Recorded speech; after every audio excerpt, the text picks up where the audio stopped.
बिस्मिल्लाहिर्रहमानिर्रहीम। अस्सलामुअलैकुम। Welcome back to base code learning. आज एक नए टॉपिक के साथ हम अपना स्टार्ट लेंगे अपनी क्लास का। एक नया ग्रामर रूल है, बहुत से लोग इसे फर्स्ट टाइम सुन रहे होंगे मेरे लिसनर्स में से। पैरेललिज्म, ठीक है। पैरेललिज्म आज हम डिस्कस करेंगे। सबसे पहले हम इसकी डेफिनेशन देख लेते हैं। Parallelism means using the same grammatical structure in a sentence when you list ideas, compare things, or join phrases. It makes your sentence balanced, clear, and beautiful. ये इसकी डेफिनेशन है। नीचे इसकी सिंपल डेफिनेशन भी दी हुई है। पहले हम ऊपर वाली डेफिनेशन को डिस्कस कर लेते हैं। पैरेललिज्म कौन सा रूल है ग्रामर का? ये एक ऐसा रूल है जिसका अगर मतलब देखा जाए तो वो ये है कि एक सेंटेंस के अंदर जो स्ट्रक्चर है उसका वो सेम रहना चाहिए। किस वक्त सेम रहना चाहिए? जब आप अपने आइडियाज को लिस्ट कर रहे हो, आप अपने आइडियाज को लिख रहे हो, दो हो, तीन हो, दो से ज्यादा हो, एक से ज्यादा हो, आप चीजों को कंपेयर कर रहे हो या फ्रेजेस को कंपेयर कर रहे हो, तो आपका जो सेंटेंस का स्ट्रक्चर है इट शुड बी सेम। उससे क्या होगा कि आपका सेंटेंस जो है वो ग्रामेटिकली सेम होगा, ग्रामेटिकली करेक्ट होगा।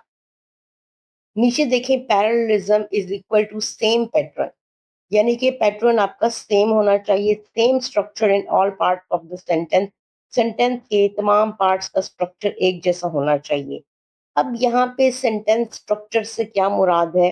सेंटेंस स्ट्रक्चर से मुराद ये है कि अगर आपने अपना एक आइडिया लिस्ट किया है जो कि नाउन है, तो अगला आइडिया जो आप लिस्ट करेंगे उसे भी नाउन होना चाहिए, और तीसरा आइडिया, इसी तरह का कोई तीसरा आइडिया है तो उसे भी नाउन होना चाहिए। अगर पहले वाली चीज जो आप लिस्ट कर रहे हैं वो वर्ब है तो दूसरे को भी वर्ब होना चाहिए, तीसरे को भी वर्ब होना चाहिए, या इस तरह जितनी भी चीजें उस लिस्ट के अंदर है उसे भी वर्ब होना चाहिए। अगर एक आप एडजेक्टिव में अपने आइडिया को लिस्ट कर रहे हैं, किसी चीज को कंपेयर करते हुए आप एडजेक्टिव यूज कर रहे हैं, पहला एडजेक्टिव है तो दूसरा, तीसरा, चौथा, और इस तरह उस लिस्ट में जितने भी स्ट्रक्चर्स आएंगे उन सबको एडजेक्टिव होना चाहिए। इससे अगर आप सादा देखो, सादा लफ्जों में इसकी मिसाल ऐसे है कि एक जैसी बनावट वाले अल्फाज ये फिक्र इस्तेमाल है। यानी अगर पहली चीज आपकी वर्ब से स्टार्ट हो रही है तो बाकी भी वर्ब से ही हो। अगर पहला आपके पास, आप पहले अपने आइडिया को लिस्ट करने के लिए नाउन यूज करते हैं वहां पे, तो बाकी भी नाउन होने चाहिए। अगर पहला एडजेक्टिव है तो बाकी भी एडजेक्टिव होने चाहिए। पहला आईएनजी फॉर्म में है तो अगले वाले को भी आईएनजी फॉर्म में होना चाहिए। पहला इन्फिनेटिव है तो दूसरे को भी इन्फिनेटिव होना चाहिए। मतलब ये है कि आपने सेंटेंस के अंदर एक जैसी बनावट वाले अल्फाज इस्तेमाल करने हैं जिनका स्ट्रक्चर एक जैसा हो। तो आई होप ये चीज क्लियर हो गई होगी। जब हम एग्जांपल्स करेंगे तो ये मजीद क्लियर हो जाएगी। जी, एग्जांपल देखें ताकि आपको समझ आ जाए, क्लियर हो जाए कॉन्सेप्ट। एग्जांपल है, she likes reading, to swim and playing game. अब ये जो सेंटेंस है इसका स्ट्रक्चर एक जैसा नहीं है, ग्रामेटिकली रॉन्ग है ये सेंटेंस। अब देखें स्ट्रक्चर कैसे ठीक नहीं है, क्योंकि हमने कहा she likes reading, verb ING form में आया है। आगे हम कह रहे हैं टू स्विम, यानी कि इन्फिनेटिव आ गया है। इन्फिनेटिव जो है वो वर्ब की बेस फॉर्म के साथ टू लग जाता है, फिर वो नाउन की तरह भी फंक्शन करता है, एडवर्ब की तरह भी करता है, एडजेक्टिव की तरह भी करता है। एंड प्लेइंग गेम्स, दोबारा प्लेइंग गेम्स, प्लेइंग जो है वो आईएनजी फॉर्म में आ गया है। तो अब ये सेंटेंस स्ट्रक्चर एक जैसा नहीं है, इन तीनों का जो स्ट्रक्चर है वो डिफरेंट है। दो आईएनजी फॉर्म में है, एक इन्फिनेटिव के साथ है, तो ये रॉन्ग है, ये ग्रामेटिकली करेक्ट नहीं है। इसे ठीक कैसे कर सकते हैं? इसे ठीक करने के दो तरीके हो सकते हैं। या तो हम ये कर लें कि she like reading, swimming and playing games, ठीक है, सारे आईएनजी फॉर्म में आ जाएंगे, सारी फॉर्म एक जैसी हो जाएगी, तो बिल्कुल ठीक हो जाएगा। और एक और तरीका जो इसका हो सकता है वो ये हो सकता है कि हम ये कर लें, he likes to read, to swim and to play games. तो उसमें क्या है कि ये सब के सब टू इन्फिनेटिव के साथ आ जाएंगे। इन्फिनेटिव वही वाली बात की वर्ब की बेस फॉर्म के साथ टू लग जाता है। तो यहाँ पे आप देखिए कि सेंटेंस, आपको आई होप कि समझ आ गया होगा कि सेंटेंस स्ट्रक्चर क्या है। सेंटेंस स्ट्रक्चर को, जी, एग्जाम्पल है फिर एक और, he wanted to buy a phone, a laptop and go to the market. अब देखिए पहले क्या आ गया है, वही वर्ब की बेस फॉर्म के साथ टू आ गया, तो यानी कि इन्फिनेटिव हो गया है। He wanted to buy a phone, a laptop and go to the market.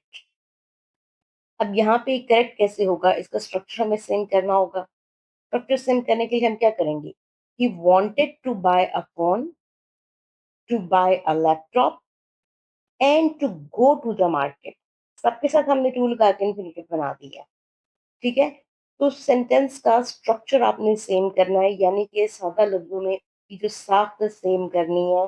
अगर एक आप टू इन्फिनेटिव लगा रहे हैं तो बाकी आइडियाज को लिस्ट करने के लिए भी टू इन्फिनेटिव लगाएं। एक में आप एडजेक्टिव लगा रहे हैं तो बाकी को भी एडजेक्टिव लगाएं। एक में अगर आप नाउन लगा रहे हैं तो बाकी में भी नाउन लगाएं। इस तरह का सेंटेंस होता है वो बैलेंस हो जाता है, वो क्लियर हो जाता है, वो ग्रामर रूल्स के अकॉर्डिंग हो जाता है। तो इन एग्जाम्पल से पैरेललिज्म समझने में काफ़ी आसानी होगी और आपको मदद भी मिलेगी। इस तरह के आप इंशाल्लाह जो अगला लेक्चर होगा उसमें भी हम इन चीज़ों को डिस्कस करेंगे और ज़्यादा ग्रामर रूल्स करेंगे। और आई होप कि आपको लेक्चर जो है वो अच्छे से समझ आ गया होगा। नंबर स्क्रीन पे शो हो रहा होगा, 0322716544। किसी भी तरह के नोट्स के लिए आप इस नंबर पे कांटेक्ट कर सकते हैं। कोई भी क्यूरी हो, लेक्चर से रिलेटेड हो, कोई नई चीज़ आप सीखना चाहते हैं, समझना चाहते हैं, आप उसको मुझे बता सकते हैं। वीडियो में भी कमेंट्स होते हैं, आप यहाँ पे भी कमेंट्स बता सकते हैं मुझे। और क्या नई चीज़ सीखी आप मुझे ज़रूर बताया करें, ताकि मुझे पता चले कि आप कितना कुछ इन चीज़ों से सीख रहे हैं और कितनी ज़्यादा इंफॉर्मेटिव है। और मेरी कोशिश रही है कि मैं बहुत आसानी से आपको ये सब चीज़ें समझाऊँ और घर बैठे आप बगैर किसी ट्यूटर के, बगैर किसी ग्रामर बुक का ढेर और अंबार लगाए आप इन चीज़ों को आसानी से सीख लें। इंशाल्लाह नेक्स्ट वीडियो में फिर मिलेंगे एक और ग्रामर रूल के साथ।